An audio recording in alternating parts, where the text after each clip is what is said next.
एका ब्रह्मनिष्ठाला जर जेवायला घातलं तर 1000 ब्राह्मणांना जेवाय वाढल्यासारखं आहे. हा शब्द लक्षात ठेवा, ब्रह्मनिष्ठ. पुढे सांगतोय नंतर आल्यानंतर. एका ब्रह्मनिष्ठाला जर जेवाय घातलं तर 1000 लोकांना वाढल्यासारखं आहे. ती महिला शोधायला लागली की आपल्याला असा ब्रह्मनिष्ठ सापडला पाहिजे.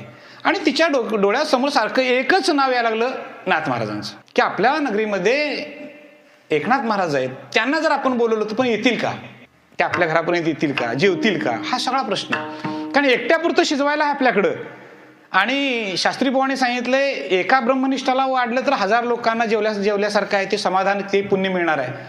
आणि शेवटी निर्णय केला आणि नाथांना तिनं निरोप दिला.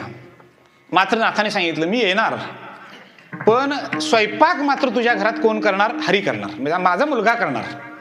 म्हणजे जेवणाला माणसं किती झाली? 2. म्हणली मी असं ठरलं, नाही मी एकटाच जेवणार, त्याची तुम्ही काळजी करू नका.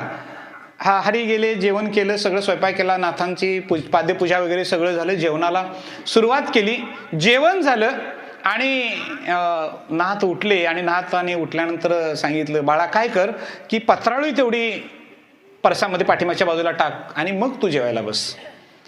त्याने होय बाबा म्हणून सांगितलं. आता तो काशीहून आलेला होता आधी, लक्षात घ्या, त्याच्यामुळे त्याचा भ्रम निराश झालेला होता.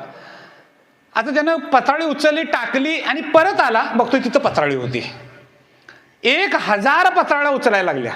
लक्षात घ्या, संत आपला मुलगा जरी असला तरी त्याला प्रचितीशिवाय सोडत नाहीत, हे ध्यानात घ्या.